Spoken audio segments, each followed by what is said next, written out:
Hi everyone, and welcome back to our channel.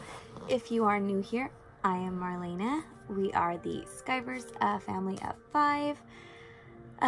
Today's video is going to be my pregnancy vlog weeks 1 through 4 update, and just kind of talk about what's been going on. If you're not familiar with our story, we actually just found out we were pregnant right before Valentine's Day, and this was our first time trying after we just recently had our 4th miscarriage back in the beginning of January.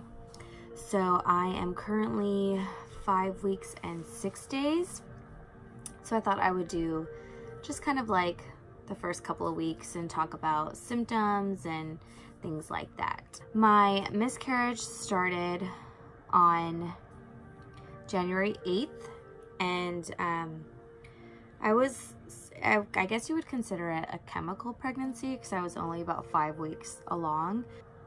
And right after that, I want to say maybe a week after that, I started doing ovulation tests. P.S. If you hear the little music in the background, baby Cole is taking a nap, so I have the tranquil turtle going. So I started doing the clear blue digital OPKs, ovulation predictor kits. I did those because I wanted to see if I even was gonna ovulate right after my miscarriage. I didn't know if it was gonna happen, but surprisingly, on the 26th, I want to say, of January, I got my first smiley face, and I ended up getting 4 smiley faces, which I was shocked, which means that's your high peak fertility time. I was shocked that I even got those. And then on the 28th, I'm pretty positive that is when I ovulated, because I felt a lot of ovulation pains. I was having a lot of cramping, like maybe first day period kind of cramps. They were kind of strong, but they weren't like super intense. And honestly, I want to say, like, I kid you not, maybe it's just me in my mind, but like, I want to say like 2 days after I ovulated, I started getting symptoms, which I thought was crazy. It started week 2, which would be considered like ovulation week. Right after ovulation, I started getting headaches. So then week 3 came around. That's when the nausea kind of kicked in, and it was like every 3 hours, if I didn't eat, like my stomach just felt super empty, and I would feel so gross and so sick if I didn't eat right away. And then that's when the smells started. Certain things were starting to make me want to gag. I love broccoli. I made some steamed broccoli, and as soon as I took it out of the microwave, the smell of it, I wanted to throw up. It was horrible. And that's when I was like, okay, you know what? I am like 99% positive that we got pregnant. I just felt it. Like, I knew all these symptoms were happening, and I'm like, come on, like, my mind can't be playing tricks with me. Like, this has to be happening. And then week 4 came, and that's when I started to bloat, like really bad. And I was like, this has to be it. So I started testing around 8 days DPO, which, if you don't know what that means, is days past ovulation. And of course, there was nothing. And if you want to see that, I did record our live pregnancy test, and it is on my page if you want to go check that video out.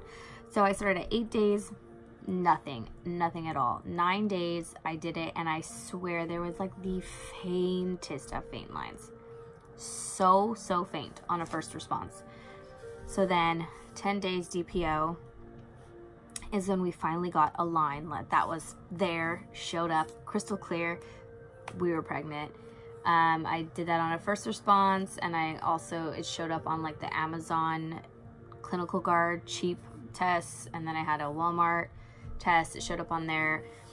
It didn't show up on the digital, but then I did a digital the next day on 11 DPO, and it for sure showed up positive, which was super exciting. And I still can't believe that I got pregnant that fast, because We actually experienced our third miscarriage in 2016 in April, and I didn't get pregnant with Cole until August, and we had been trying like the whole time. So I thought for sure this time around it was going to take just as long, if not longer. But to my surprise, we got it on the first try, and I'm so grateful for that. I also have been getting really bad food aversion. Like, nothing sounds appetizing to me. And like coffee, for instance. I have a food aversion with coffee, which is horrible because I am a mother of 3 and I need coffee. Like, I need it to survive. I'm a stay-at-home mom. My 2 older boys are on the autism spectrum. They are 5 and 4, and Cole is gonna be 2 in May, and they are all full of energy. So coffee is life. And I don't know, I just, when I smell it, it smells really good. I love the smell of like freshly brewed coffee, but the minute I drink it, it makes me want to gag.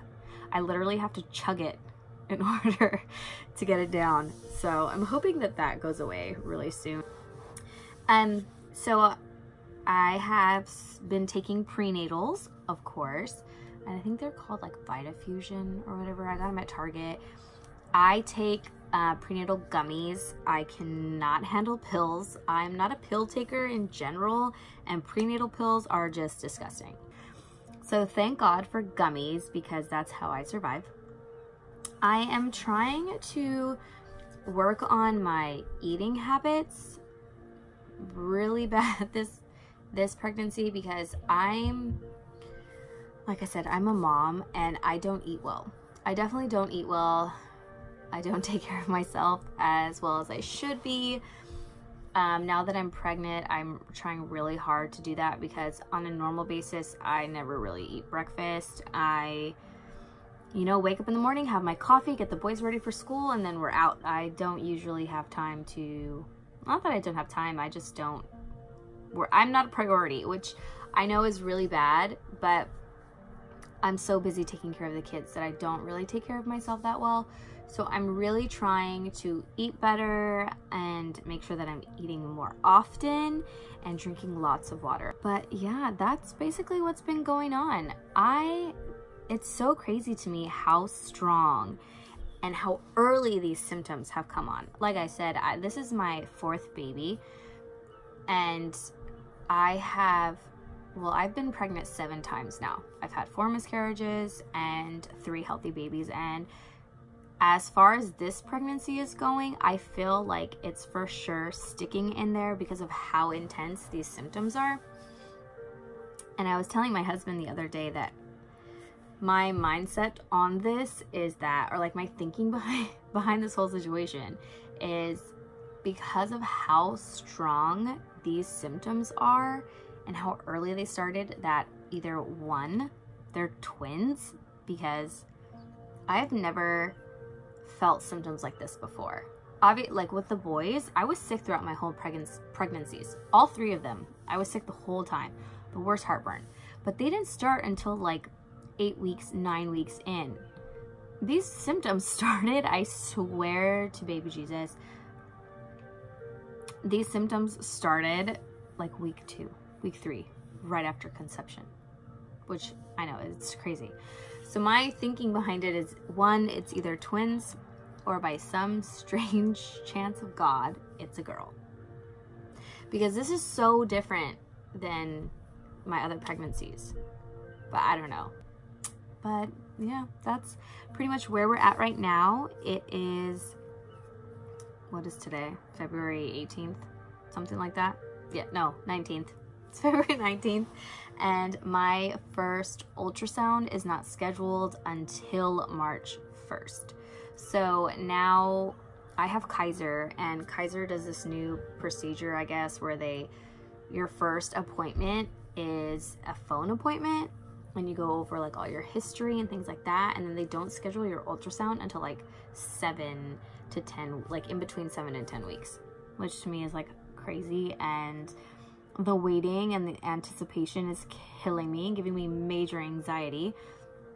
especially after just having, you know, a miscarriage, not being able to like see this baby until after 7 weeks is torture.